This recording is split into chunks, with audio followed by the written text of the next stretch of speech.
Deuxième orateur, toujours sur la négative, Monsieur Benjamin Chouet. Vous avez la parole.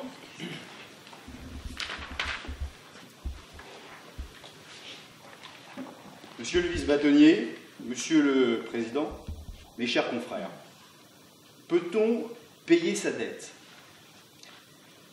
Ah, la dette, sujet d'actualité et même d'avenir, hélas. Chaque matin, nous nous réveillons avec le colossal fardeau de la dette publique de notre pays, tintinabulant à nos oreilles. C'est maintenant celle de la belle Hélène qui vient faire parler d'elle, mais chacun son problème. Nous vivons, paraît-il, au-dessus de nos moyens. La dette inquiète. La dette affole les tenants de la rigueur, les combattants des déficits, les pharisiens de l'équilibre budgétaire, les apôtres des paiements cash et des emprunts maîtrisés. Cela, que des sinistres, des grognons réactionnaires qui n'ont rien compris à l'esprit du temps. À notre époque, au contraire, il faut se réjouir de pouvoir durablement vivre à crédit, puisqu'après tout, on ne prête qu'aux riches.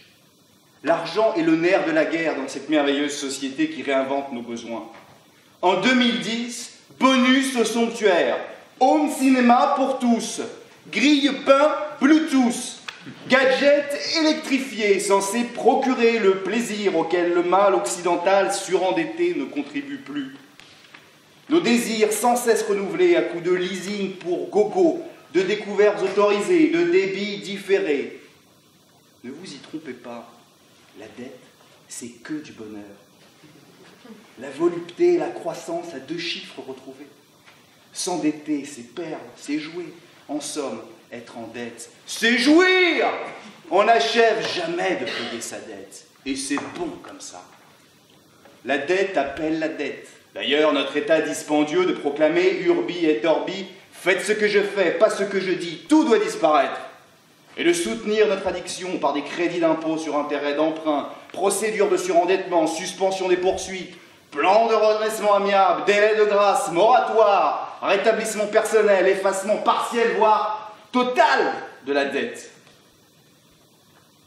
Et lorsque nous frôlons l'indigestion, on nous prend par la main, comme un père le ferait avec un enfant, jusqu'à la complète guérison, parce que nous pourrons ainsi continuer à nous endetter encore. Et comme on ne peut donc jamais en finir et payer sa dette, je vous le dis avec force et vigueur, surendettez-vous, jouez toutes vos économies à la roulette, crédit révoltez-vous, personne ne vous en tiendra rigueur. Et n'essayez pas de me contredire, elle est toujours parmi nous la délectation masochiste de celui qui se proclame notre éternel débiteur, comme s'il s'agissait là du plus grand des honneurs. Pensez ainsi à la joie hébétée, au ravissement extatique de votre confrère, à peine trentenaire, vous glissant entre 2 audiences, fier comme Artaban. Ça y est, on l'a fait. Odette et moi, on a acheté rue Daguerre, 60 mètres carrés, 540 000 €. Satisfaction absurde du primo-accédant qui s'est endetté d'un coup d'un seul pour les 30 prochaines années de son existence. Mais il n'est plus ce locataire perdant qui payait comptant. Il est entré dans le cercle vertueux des battants, celui des endettés à vie. Naturellement, cette dette, il va frénétiquement la chahuter, la décaler, l'échelonner, la reporter, l'apprivoiser, la câliner pour mieux la sauter, puisqu'elle sera sa fidèle compagne. Encore un incisif qui s'ignore. Une dette succédera à une autre, et ainsi de suite, sans issue possible. Dans notre siècle, on vit et on meurt à crédit. Alors, au diable les dettes d'argent, puisque nous ne pourrons jamais nous en acquitter totalement. Il faut par avance se réjouir de pouvoir déclarer, au soir de nos vies, tel Oscar Wilde recevant la note du médecin: je meurs vraiment au-dessus de mes moyens. Pour autant, de quelle dette parlons-nous? La dette se résume-t-elle à une simple obligation de payer? Entendons-nous bien, mes chers confrères, je ne vous parlerai pas ici des brigands qui invoquent pour les choses les plus graves comme les plus futiles des codes dits d'honneur à l'interprétation élastique, bien commode pour légitimer une vengeance crapuleuse au prétexte d'honorer une dette de sang. Non, la question qui se pose ici est bien de savoir s'il n'existe pas un autre passif, bien plus lourd, pour lequel il n'est pas de moratoire possible.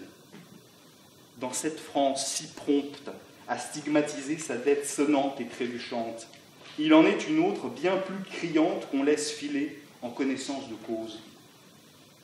Une dette pourtant qu'il faudra tôt ou tard payer complet. On me demande à moi, pauvre orateur fébrile, abritant ma peur dans les plis de ma robe au moment où je comparais devant mes juges, de m'acquitter d'une dette. Je le ferais bien volontiers si je pouvais, mais j'attends, comment vous dire, comme un signal qui viendrait d'en haut. Je ne peux décemment m'acquitter de rien pour le moment. Ce serait cautionné de trop grands errements. La prestation subaquatique de mademoiselle Petrucciani, plus connue sous le prénom de Loana du fait de ses origines californiennes, purge-t-elle la dette d'Endemol pour avoir abruti toute une génération en lui infligeant quotidiennement le spectacle navrant d'un zoo cathodique? Comment la République s'acquitte-t-elle de la dette imprescriptible, contractée envers un Cesnay condamné au bagne au terme d'une enquête bâclée, menée avec acharnement par un policier qui se compromettra plus tard avec délice dans les eaux boueuses de la collaboration? Cette dette-là, nos tribunaux persistent à l'ignorer. La dette d'indifférence, révélatrice de l'inanité de nos comportements, peut-elle être amortie? Ou comme celle de notre confrère de papier, Jean-Baptiste Clamence, la chute est-elle inexorable? La dette impayée, inscrite au passif du genre humain, s'accroît irrémédiablement, au détriment des plus fragiles. Mais aucun repreneur ne se manifestera, c'est certain. Nul doute qu'un jour, plus tôt qu'on ne le pense, cette masse infinie de créanciers se réveillera brutalement de sa torpeur et viendra réclamer son dû. Car on ne pourra pas indéfiniment se contenter de leur jeter en pâture, je cite dans le texte, « Casse-toi, pauvre con ». Il faudra bien alors solder les comptes, et je vous l'assure, ils ne prendront pas cela de tour charmant. Nul report d'échéance en perspective. L'addition sera salée et se réglera dans le sang. Les victimes se feront bourreaux et leur vengeance sera radicale. Un peu pareil à ces chiens battus et affamés qui un jour, sans raison apparente, plantent leur croc dans la jugulaire des enfants de leur maître. Le compte à rebours est déjà enclenché. Bien sûr, d'ici à ce que l'insurrection ne gronde, nous en rediscuterons. Nous reconnaîtrons peut-être partiellement nos torts. Notre responsabilité envers ces individus sera même scandée lors de réunions électorales. Les crédits supplémentaires seront libérés. Effet d'annonce sans lendemain. Certes, des tentatives de réparation interviendront, dérisoires. Car même lorsque la République paie ses dettes, elle le fait chichement et tardivement.